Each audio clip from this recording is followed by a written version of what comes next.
Hello my dear friend, अपने to channel पर रचना academy में आप सभी का स्वागत है। बीपीएससी तैयारी 4 का जो है नोटिफिकेशन आपके सामने जल्द ही देखने को मिलने वाला है और इसमें हम बात करेंगे सारे प्रीवियस ईयर क्वेश्चन और साथ में न्यू क्वेश्चन होंगे जो आपके primary and junior TGT PGT के लिए वीडियो मोस्ट इंपॉर्टेंट है, जो सामान्य अध्ययन क्वेश्चन पूछे जाते हैं।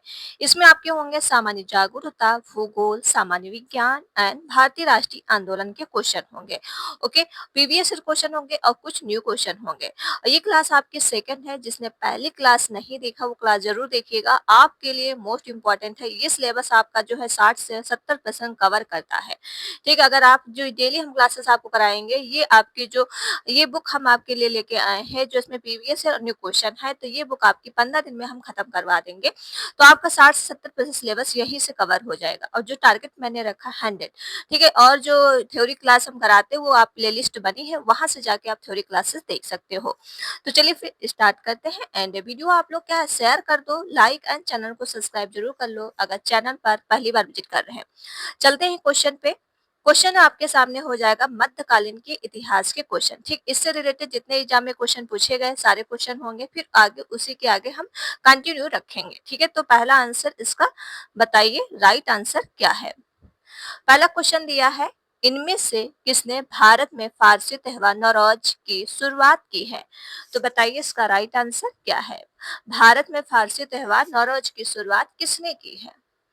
फिरोज शाह तुगलक ने, अलाउद्दीन खिलजी ने, बलबन ने या इल्तुतमिश ने। बताइए इसका राइट आंसर क्या है। भारत में फारसी त्योहार जो है नौरोज की शुरुआत किसने की है। ये बलबन हो जाएगा, जो पहला सुल्तान था जो भारत फारसी त्योहार की शुरुआत की थी। ठीक है, तो ऑप्शन इसका सी बिल्कुल राइट हो जाएगा। अगला क्वेश्चन देख लो। क्वेश्चन नंबर आपके पास हो जाएगा सेकंड। सेकंड क्वेश्चन दिया है, मोहम्मद बिन तुगलक के शासन काल में भारत आए प्रसिद्ध मुस्लिम खोजकर्ता इन बतूता किस देश के थे। बताइए, इबिन बतूता है वो किस देश के थे, पूछा गया है किस देश के थे। तो आपके अफगानिस्तान के, मोरक्को के, इराक के, इनमें से कोई नहीं, उपयुक्त में से एक से अधिक।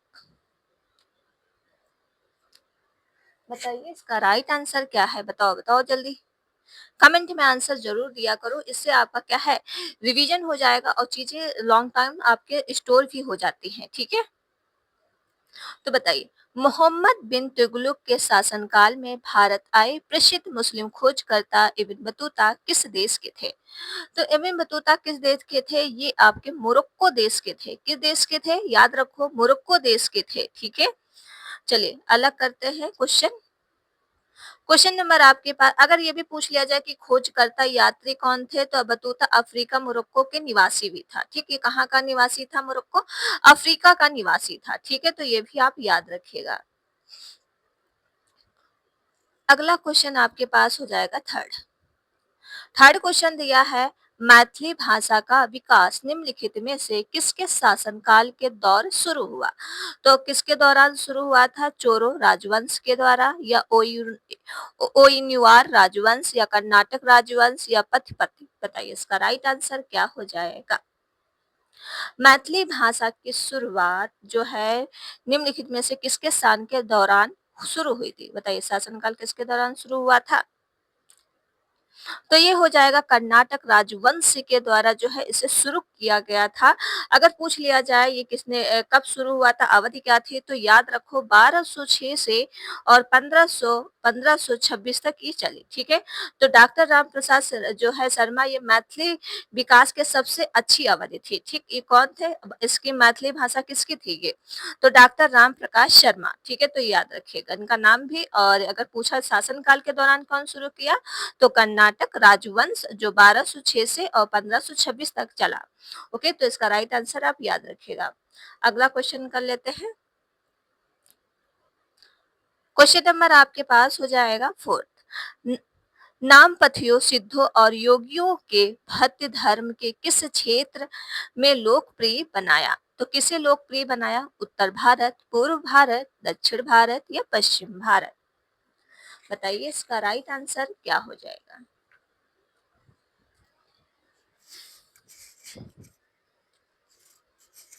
तो इसमें पूछा गया है नाम पथ्योसित और योगी के भक्ति धर्म किस क्षेत्र के लोकप्रिय बनाया है, ये आपका हो जाएगा उत्तर भारत।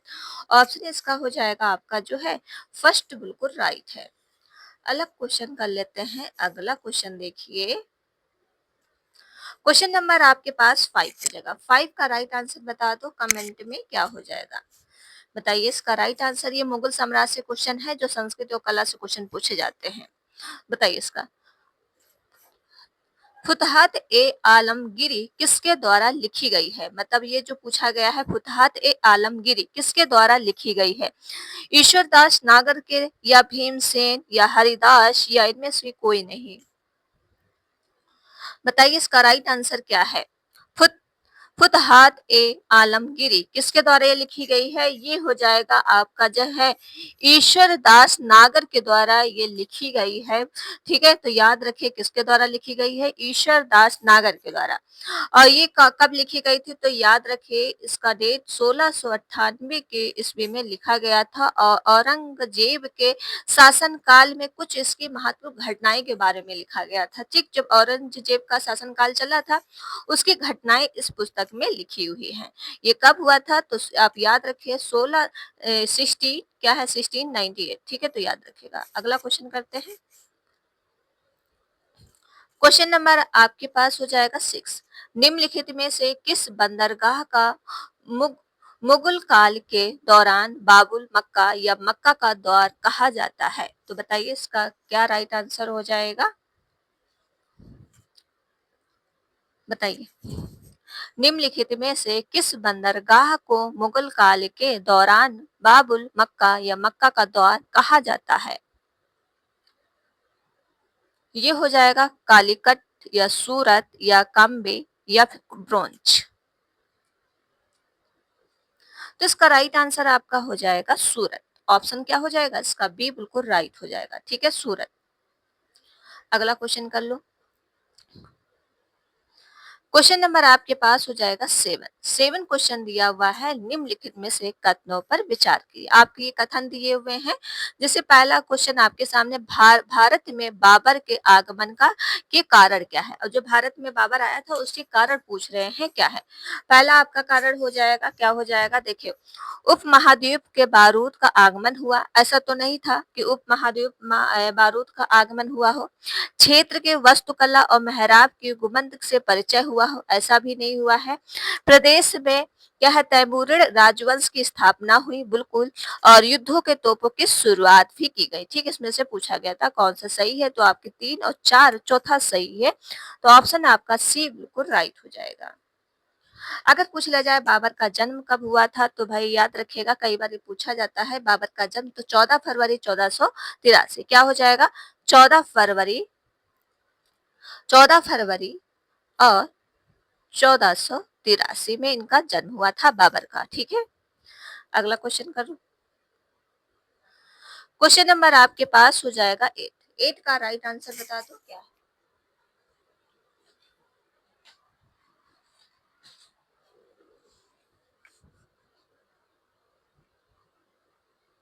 बताइए इसका 8 का राइट आंसर क्या है। इसमें दिया है अष्टप्रधान मंत्री परिषद थी। तो अष्टप्रधान मंत्री परिषद कौन थी? गुप्त प्रशासन में, या चोल प्रशासन में, या मराठा प्रशासन में, या विजयनगर प्रशासन में? अष्टप्रधान मंत्री परिषद थी, कौन परिषद थी? बताइए। ये मराठा हो जाएगा। क्या हो जाएगा? मराठा प्रशासन में। ऑप्शन इसका सी बिल्कुल राइट हो जाएगा। जो मराठा प्रशासन में जो है शिव जी की सहायता से परामर्श लिए थे ये 8 मंत्रियों को। कब कितने मंत्रियों को दिया था परिषद? 8 मंत्रियों को उन्होंने परिषद दिया था। ठीक, 8 मंत्रियों को। अगर 8 मंत्रियों के नाम भी पूछ लिया जाए शिव जी के द्वारा, जैसे एक हो जाएगा आपका पेशवा। देखिए नाम सुन लीजिए, ठीक है, आप चीजें याद कर लीजिएगा। पेशवा अथा प्रमुख प्रधान, ये क्या था? राजा का प्रधानमंत्री था। आत्मन प्रतन, और ये हो जाएगा वित्त राजस्व मंत्री था। वाकी निविश, ये मंत्री था। वर्तमान गृह मंत्री था। ठीक है, तो और आपका जो हो जाएगा फोर्थ जो हो जाएगा सुमंत, ये दरवी था जो वर्तमान विदेश मंत्री था। सचिव, ये क्या सुरनिवीस और चचन्नी का था, ये राज्य के पत्र व्यवहार का था। सेनापति एक था इसमें जो शेर नौबत, ठीक है। और न्यायाधीश भी था जो मुख्य न्यायाधीश था। और पंडित राव ये क्या था, धार्मिक कार्यों के लिए था। तो ये कितने थे, 8 मंत्रियों को रखा था मराठा ने। अगला क्वेश्चन करते हैं। क्वेश्चन नंबर आपके पास हो जाएगा 9 का राइट आंसर बता दो क्या है। 9 का राइट आंसर, ये आधुनिक भारत का इतिहास है। ठीक, इससे क्वेश्चन एग्जाम में पूछे जाते हैं। जो मुगल साम्राज्य के पतन और शुरुआती राज्यों का उदय किया जाता है। ठीक है, इससे एग्जाम में क्वेश्चन पूछे गए हैं। तो बताइए इसका राइट आंसर क्या है। बक्सर की लड़ाई के बाद किस संधि पर हस्ताक्षर किए गए हैं। बताइए इसका राइट आंसर क्या हो जाएगा। बक्सर, बक्सर की लड़ाई के बाद किस संधि पर हस्ताक्षर किए गए हैं। बताइए इलाहाबादी संधि या बेसिन संधि या सुगौली संधि या सालबाई संधि। बक्सर की लड़ाई के बाद जो आया था, कौन आया था, तो थोड़ा आप याद रखिएगा। रॉबर्ट क्लाइव ने मुगल साम्राज्य आलम द्वितीय अवध की जो है सौलता के साथ हुआ था संधि। ठीक है, ये कौन था, रॉबर्ट क्लाइव। ठीक है, तो याद रखिएगा। और इसके जो है हस्ताक्षर कहाँ पे किया गया, तो बताइए ये हो जाएगा आपका इलाहाबाद संधि। ऑप्शन इसका आपका ए बिल्कुल राइट है। और ये कब किया गया था, तो याद रखिए 1965 में। ठीक है, 1965 में इलाहाबाद संधि जो हस्ताक्षर की गई थी 1965। और किसके द्वारा, जो रॉबर्ट क्लाइव मुगल साम्राज्य के शाह में। ठीक, द्वितीय आलम था। ओके, तो याद रखिएगा। अगला क्वेश्चन देखो। क्वेश्चन नंबर आपके पास 10 हो जाएगा। 10 दिया है क्वेश्चन, बताइए इसका राइट आंसर क्या हो जाएगा। ये है यूरोपीय जो है वाणिज्य कंपनियों से भारत का आगमन जो हुआ था उससे रिलेटेड क्वेश्चन है। और यहाँ से भी एग्जाम में क्वेश्चन पूछे जाते हैं, प्रीवियस ईयर क्वेश्चन है। डच ईस्ट इंडिया कंपनी ने किस वर्ष पटना में अपना कारखाना स्थापित किया। तो किस वर्ष अपना कारखाना स्थापित किया था डच ईस्ट इंडिया कंपनी। 1635, 1632, 1643, 1648। तो इसका राइट आंसर क्या हो जाएगा, बताइए। डच ईस्ट इंडिया कंपनी किस वर्ष पटना अपना कारखाना स्थापित किया था, ये हो जाएगा आपका 1632 में अपना कारखाना स्थापित किया था। ऑप्शन इसका आपका जो हो जाएगा बी बिल्कुल राइट है। अगला क्वेश्चन देखो। क्वेश्चन नंबर आपके पास नेक्स्ट हो जाएगा जो बड़ा सा क्वेश्चन है और इसका राइट आंसर बता दो क्या है। बताइए बताइए बताइए, बताओ इसका राइट आंसर क्या है।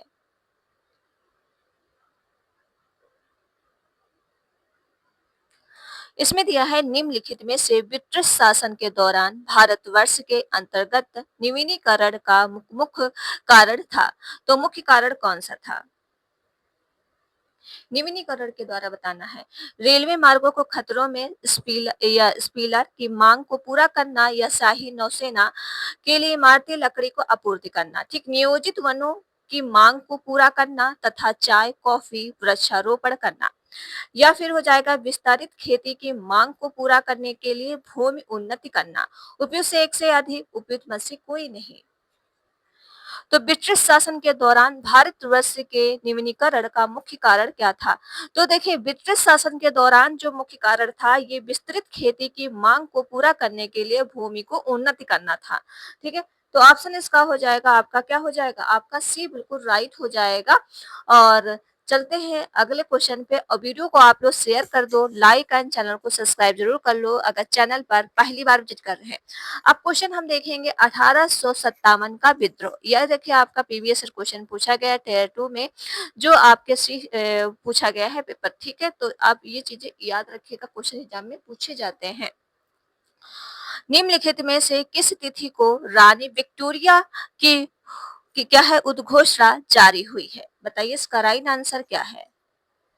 1 नवंबर 1857, 27 मार्च 1858, 1 नवंबर 1858, एक से अधिक, उपयुक्त में से कोई नहीं।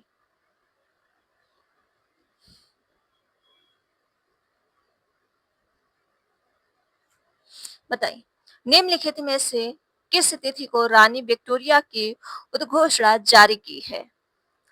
तो ये हुआ था आपका 1 नवंबर 1858 में, ठीक। 1 नवंबर 1858 में इलाहाबाद आयोजित दरबार में लॉर्ड कैनिंग ने महारानी विक्टोरिया की उद्घोषणा का किया था, ठीक है। तो किसने किया था, याद रखें, लॉर्ड कैनिंग ने किया था। तो इसका राइट आंसर हो जाएगा 1 नवंबर 1858। अगला क्वेश्चन हो जाएगा आपके सामने, क्वेश्चन नंबर दिया है आपके साथ 13। 13 का राइट आंसर बता दो क्या है, बताइए। इसमें दिया है निम्नलिखित में से किसने रानी लक्ष्मीबाई को ग्वालियर पर अधिकार करने में सहायता की है। ये भी आपका प्रीवियस क्वेश्चन पूछा गया है। तो बताइए इसका राइट आंसर क्या है। टियर 2 में क्वेश्चन पूछा गया, अफगान या ईरानी या मुगल या उपयुक्त में से एक से अधिक, उपयुक्त में से कोई नहीं। निम्नलिखित में से किसने रानी लक्ष्मीबाई ग्वालियर अधिकार की सहायता की है। तो रानी लक्ष्मीबाई जो ग्वालियर में अधिकार करने के अफगानों की सहायता की थी, ये 1857 की क्रांति थी जो महारानी लक्ष्मीबाई ने फिरंगों को लोहे के लेने के लिए बांधा और नवाब अली बहादुर द्वितीय को हराया था, ठीक है। तो ये कहाँ का है, अफगान का। ऑप्शन इसका हो जाएगा आपका जो है ए फर्स्ट, बिल्कुल राइट है। अगला क्वेश्चन देखो,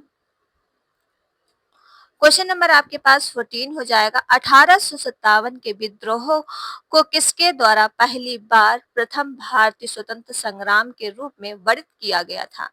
तो किसके द्वारा वर्णित किया गया था, इसका राइट आंसर बता दो क्या है।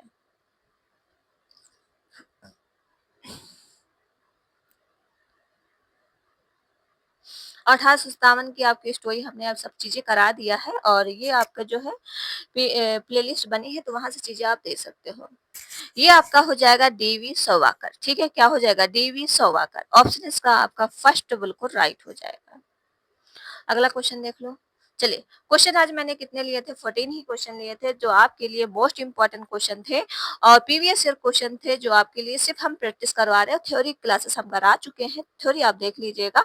ओके, तो चलिए फिर वीडियो यहीं तक रखते हैं। वीडियो आप लोग क्या शेयर कर दीजिएगा, लाइक एंड चैनल को सब्सक्राइब। मिलते हैं नेक्स्ट वीडियो में। Thank you friend.